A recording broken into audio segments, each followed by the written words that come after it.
Sziasztok! Ma megint a Mit nem mond el kérdésre keressük a választ. Előtt azonban szeretném elmondani nektek, hogy csináltam egy olyan tanfolyamot, ilyen dobozosat, tehát hogy így tulajdonképpen egy 77 oldalas jegyzetet írtam róla, méghozzá erről a csodás kártyáról, amelyikben két pasi van, meg két nő, meg ez a szerelmes, meg ilyen aranyozott, szóval ez a gyönyörű szép taró, illetve Lenormand fajta, a Gilded Riveri Lenormand, és erről csináltam egy ilyen tanfolyamot. Mondom, 77 oldal lett a kurzus, ahol fotókkal, kombinációkkal csináltam meg ezt a könyvet, és ezt így meg lehet venni, aki már például tanult máshol, vagy másik Lenormand, de mondjuk nem tudja, hogy ebben ez a sok kicsit másfajta lapok, ezek milyen értelmet, hogyan lehet értelmezni őket, hogyan nem lehet, vagy mit lehet belőlük még kihozni, azoknak is, akik ezt tanulták már, azoknak pedig, akik még nem, azoknak is nagyon jó ismerkedni, mert tényleg olcsó, tehát nem ilyen sok tízezres, hanem bőven 10 alatti árban meg lehet venni, és akkor lehet vele gyakorolgatni, tehát aki kis bátortalanság van még benne, hogy mostan próbálja-e valamit ezzel a gyönyörű szép kártyával, annak nagyon javaslom, annak már csak azért is, mert hogy van benne egy meglepi, aki megveszi, annak van benne a könyvben egy nagy meglepetés, úgyhogy egy jó kis meglepetés, úgyhogy nagyon-nagyon is kedvező lesz, úgyhogy ezt akartam nektek elmondani. Én nagyon örülök, hogy elkészültem vele, és nagyon örülök, hogy sikerült megcsinálni, mert én nagyon szeretem ezt bár ritkán használom, itt videót nem nagyon szoktam erről csinálni, csak az egyhetesbe, de egyébként nagyon szeretem ezt a tarót is, és hát ha ti is megszeretitek, úgyhogy ezt így majd a leírásba beteszem ennek a linkjét, ahol meg lehet venni. Nem kell elmenni sehova, nem kell különösebben, hanem egy mindig használható verziót fogtok kapni. Van, aki ilyen fémdobozba, van, ahol csak sima papírdobozba árulják. Az nem tartozik hozzá a csomaghoz, hanem az maga csak a kártya értelmezések, meg a kombinációk, meg hogy mit lehet vele kezdeni. Úgyhogy ezt szerettem volna elmondani, mert remélem, hogy nektek is örömöt szerez az, ahogyan én csináltam úgy. Na és akkor megnézzük azt, hogy mi újság ezzel a személlyel, akire gondoltok. Mi az, amit most éppen titkol, mi az, amit most éppen nem mond el nektek. Ahogy szoktam, 3 különböző kártyából 3 lapot kérek, és akkor megnézzük, hogy mi az, amiről ő nem beszél. Na lássuk, mit nem mond el. Mit nem mond el ez a személy? Mivel van elfoglalva, amiről nem beszél, de nem akart kijönni? Jó. Egyszer. Aztán még egy kártya. Annyira izgultam egyébként annál ez, amit mondtam most, hogy én olyan nagyon örülök, hogy ilyet tudtam csinálni, vagy elkészültem vele pontosabban. Nagyon izgultam. Na, lássuk akkor, hogy mit nem mond el. Mit nem mond el ez a jó és szép ember, asszony? Mi az, amiről ő nem beszél? És a harmadikat is megnézzük, ami szokás szerint a ki nem mondott szerelmes érzések kártyájából az lesz, amit elmondana a szíve szerint, ezt mondjuk így nem titkolná, csak nem biztos, hogy van hozzá lehetősége, bátorsága, ereje, kedve, Szóval mi az, amit mégis talán elmondana, bár nem mondja. Így, és a harmadik is. Nagyon szépen össze szoktak függni ezek a lapok, nagyon összhangba tudnak lenni, úgyhogy lássuk is, mi az, amit nem mondana el. Kijött rá a Kelyhek 3-as, a Torony, a Kardok királynője, a másodikból kijött az Érmék királya, az Érmék Kelyhek apródja, és a Kardok 6-osa. Azt látom, hogy olyan, mint hogyha ez egy 3-as kapcsolódás lenne, így a Kelyhek 3-asával az elején, és ez nekem az jött most itt be, ahogy így ránéztem, hogy olyan, mint hogyha ő már egy ideje gondolkodna azon, hogy mit csináljon, gondolkodna azon, hogy melyiket válasszam, hova induljak, merre menjek. Tehát így, ahogy így öntögeti egyikből a másikba a vizet, ez olyan volt, hogy most akkor ide öntök egy kicsit, akkor úgy jobb lesz, ha oda öntök egy kicsit, akkor úgy lesz jobb. Szóval, hogy így elbizonytalankodta akár már évek, évtizedek óta az életét, és ez lehet, hogy, sőt, valószínűleg ti ezt nagyon is jól láttátok, hogy ő így csinált, de azt nem láttátok, és ő sem láthatta előre, hogy jön a torony. Ebbe a toronyba bevágott a menykű, vagyis a villám, amit mi magyarul így menkőnek nevezünk, és már ég le, még állnak, még ott van, még tartja magát, de hát már látszik, hogy minden ég. Tehát, hogy meddig bírják még a falak, a kövek, hogy mikor omlanak össze, mert azért ez elég stabil, az amit ő nem bír otthagyni, amiben ő nem bír dönteni, az egy eléggé megkötözött állapotról lehet szó, az egy eléggé kipányvázott, tehát úgy olyan élethelyzetről lehet itt szó, amit 1000 szállal és 1000 szállal köti őt valahova, de ilyen vasmarokkal szorítják, tehát mint ahogy itt ezek az oszlopok, hogy már mindenig, de még ezek még mindig tartják, sőt a tető is rajta van, és csak jön és jön újra és újra kapja a nyomást, a villámokat, a tüzet, és ő állja a sarat, mert nem mer dönteni, mert hogy itt van a Kardok királynője, azért talán lehet, hogy az egyik, ami miatt nem tud dönteni, hogy itt van egy olyan, vagy ő maga az, vagy van a környezetében egy olyan személy, aki mindent is meg tud neki magyarázni, mindentre rá tudja beszélni, mindent azt tudja, tehát mindenre tud magyarázatot találni, hogy miért ne kelljen neki döntést hoznia, tehát miért hezitáljon itt. Hiába mondjuk tudja ő, hogy ő másfelé szeretne menni, de olyan, mintha így megbabonázták volna és csak öntögeti jobbra-balra, és tudja, hogy ebből ő hiába iszik, nem oldja a szomját, és ahogy erre a nőre itt rátekintek, ez látszik, hogy szinte az utolsó lehelletéig öntögetné a vizet, és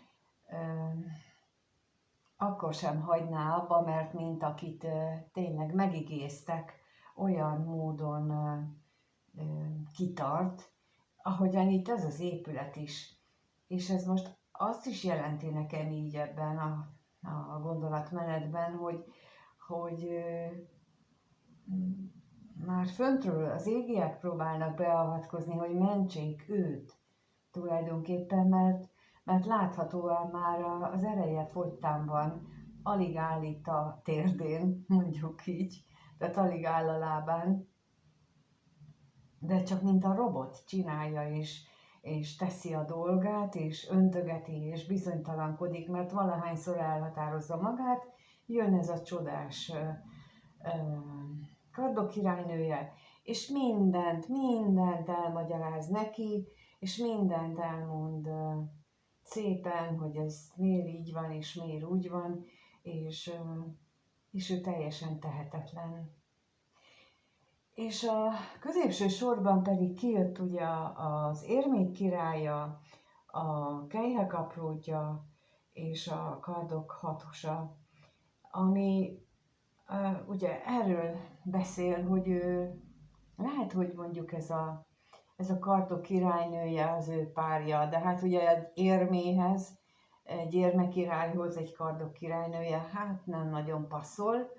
Mondjuk az érmék királya az igyekszik megteremteni az anyagiakat, a bőséget, a jólétet, a kardok királynője az meg hát mondjuk így két kézzel szórja, meg tehát mint a levegőt, azt úgy tekinti a pénzt is, tehát hogy beszívom, aztán minden mehet ki, tehát hogy mit tudom én, veszi a ruhát, aztán következő héten már dobja is ki, tehát ilyen cserélődőben van nála minden, és ha például egy ilyen párjáról van szó, és közben pedig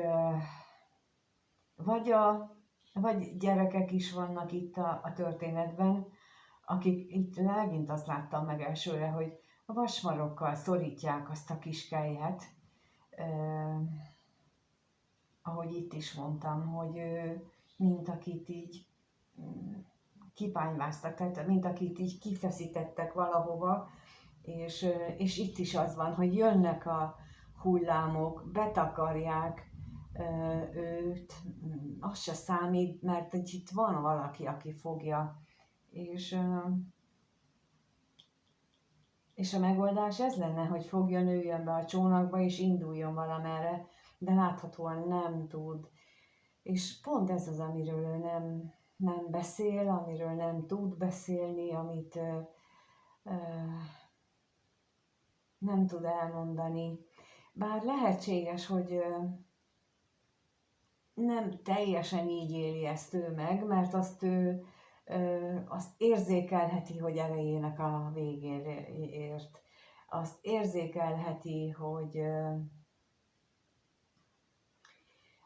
ő bizonytalankodik, hogy ez állandóan érik az újabb és újabb csapások, és hogy már minden ég körülötte, de azt érzékeli, hogy neki muszáj kitartani, mert ő az érmék királya, ő nem állhat fel és nem futhat el, mert ezt tanították neki. Viszont pontosan tudja, hogy mit kellene tennie, de egyelőre képtelen, mert olyan, mintha oda lenne szögezve ehhez a székhez, mintha valami bűbáj tartaná fogva, és nem tud mozdulni. És ezt ő nem veszi észre. És például, amikor egy valódi narcisztikus, nem az, amit úgy általában beszélnek az emberek, hanem amikor egy valódi narcisztikussal találkozik, az ember fia, lánya, akkor ezt éli át. Tehát, hogy olyan, hogy mint egy álomvilágban, mint egy burokban élné az életét, már azt a gondolatát sem tudja, hogy most melyik az enyém és melyik a másé. Ha jönnek ilyen gondolatok, hogy el kellene indulni, akkor azt mindjárt lehúrogja, hogy úristen, hát ezzel megbántanám azt a drága jó asszonyt vagy embert, tehát, hogy így ez normálisan nem felfoghatatlan, amit egy ilyen kapcsolatban át kell élnie a másik személynek, és ezt nem tudja más, csak aki végigcsinálja. Tehát azért szoktam mondani, és most is ismét mondom, hogyha valaki ilyenben él, akkor nyugodtan keressen, vagy írjon rám, mert azzal beszélek, mert hogy ő nem tudja egyedül, vagy hát szerintem 99%-ban nem tudja egyedül megcsinálni, még úgysem, hogyha van támogatás, még úgysem bírja csak szimplán meg egyedül csinálni, kell még valaki. De az, hogy mi történik vele, arról én tudok neki majd mondani, meg hogy mi miért van úgy, arról is tudok mondani. Szóval ez a szemét is úgy érzem, hogy ő egy ilyen délébá fogoly. Tehát, hogy így nem a valóságot képzeli ennek a stabil bizonyosságnak, hiszen itt is látszik, hogy másfelé néző, ez csak mint egy robot végzi. Szóval ez az, amiről ő nem beszél, mert nem tudja elmondani, nem tud beszélni róla, mert ilyenkor, ha ilyen helyzetben van valaki, akkor szégyelli, nagyon szégyelli, hogy ő ilyen tehetetlen. Azt szégyelli, hogy ő ilyen tehetetlen, nem azt, hogy ezt csinálják vele, mert azt fel sem ismeri. Azt, hogy ő tehetetlen, azt szégyelli, és azt gondolja, hogy ő nem is érdemel ettől többet. Úgyhogy ez a személy, ez egy ilyen nagyon fogva van, és nagyon kötött helyzetben van, ezért nem beszél. Hát jó, akkor megnézzük, hogy mit mutatnak a lenti kártyák. És ha hiszitek, ha nem, azt mondja ez a lap, hogy annyira üresnek érzem magam, és hogy ez a világ nem tud engem feltölteni. Mi másról beszéltem eddig? Elképesztő, hogy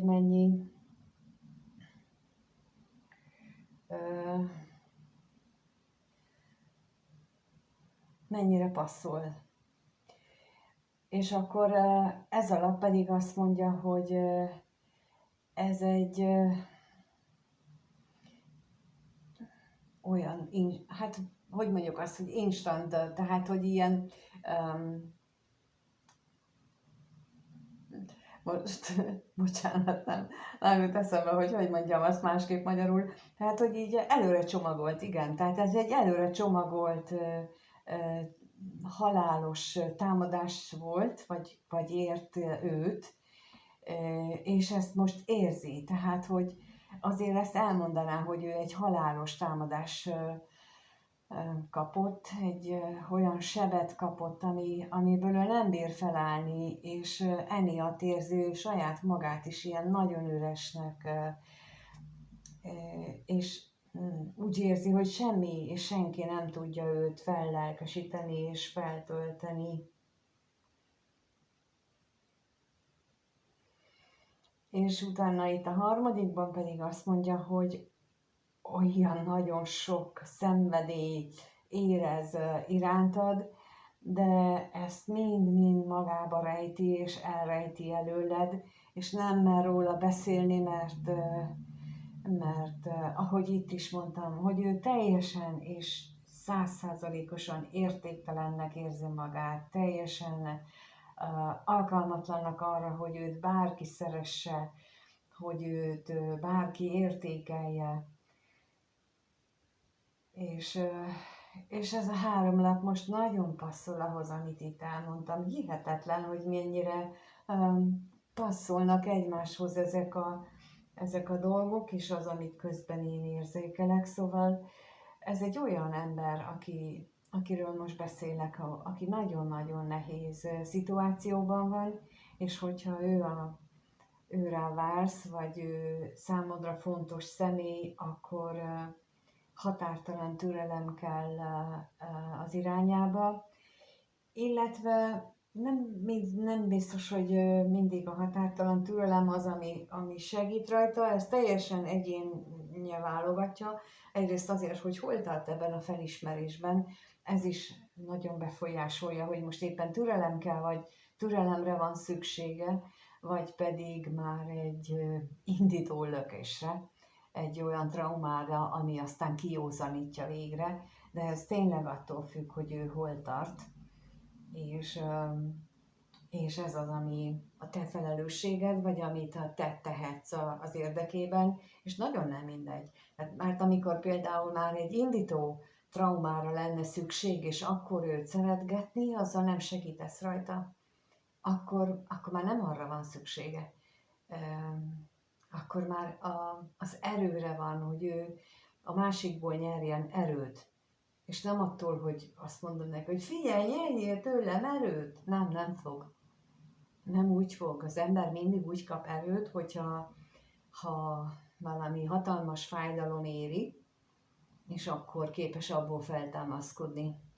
Ha olyan fájdalom éri, hogy ott van remény, tehát egy olyan fájdalom, amiben megcsinálna a remény, vagy mondjuk van neki hite és tud imádkozni, akkor az lesz a reménye, és az fogja őt kirángatni ebből a gödörből, de ez a személy már nagyon közeledik a gödör aljára, mert itt is látszik, hogy a föntieknek is ez a szándéka, hogy dőljön már le az a elképesztően stabilra megépített